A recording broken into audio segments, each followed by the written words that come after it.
السلام علیکم ویورز، تو آج میں آپ کو سناؤں گا حکایت صحابہ رضی اللہ عنہ کے باب دوسرے کی حدیث نمبر 5۔ حضرت ابوبکر صدیق رضی اللہ عنہ پر اللہ کا ڈر۔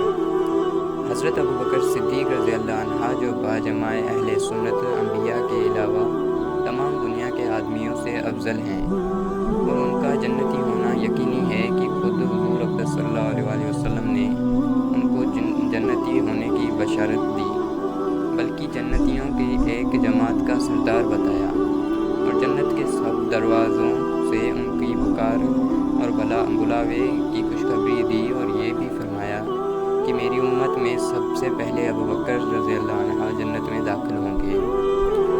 اس سب کے باوجود فرمایا کرتے کہ کاش میں کوئی درخت ہوتا جو کاٹ دیا جاتا، کبھی فرماتے کاش میں کوئی گھاس ہوتا کہ جانور اس کو کھا لیتے، کبھی فرماتے کاش میں کسی مومن کی بدن کا بال ہوتا۔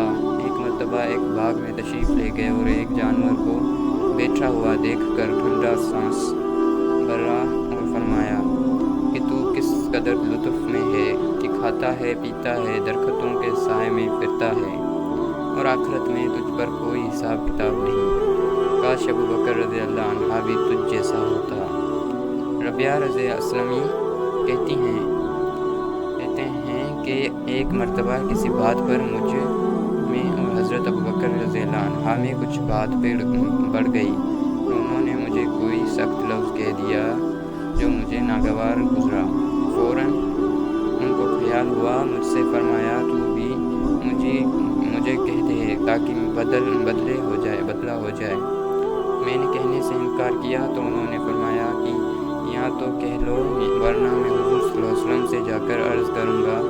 میں نے اس پر بھی جوابی لفظ کہنے سے انکار کیا۔ وہ اٹھ کر چلے گئے۔ بنو اسلم کے کچھ لوگ آئے اور کہنے لگے کہ یہ بھی اچھی بات ہے کہ خود ہی تو زیادتی کی اور خود ہی الٹے حضور صلی اللہ علیہ وسلم سے شکایت کرے۔ میں نے کہا تم جانتے بھی ہو یہ کون ہیں؟ یہ ابوبکر رضی اللہ عنہ ہیں۔ اگر یہ خفا ہو گئے تو اللہ کا لاڈلا رسول صلی اللہ علیہ وسلم مجھ سے خفا ہو جائے گا، اور اس کی خفگی سے اللہ تعالیٰ شانہ ناراض ہو جائیں گے، تو ربیہ رضی اللہ عنہ کی ہلاکت میں کیا تردد ہے۔ اس کے بعد میں حضور صلی اللہ علیہ وسلم کی خدمت میں حاضر ہوا اور قصہ عرض کیا۔ حضور صلی اللہ علیہ وسلم نے فرمایا ٹھیک ہے، تجھے جواب میں اور بدلے میں کہنا نہیں چاہیے، البتہ اس کے بدلے میں یوں کہہ کہ اے ابوبکر رضی اللہ عنہ، اللہ تمہیں معاف فرما دے۔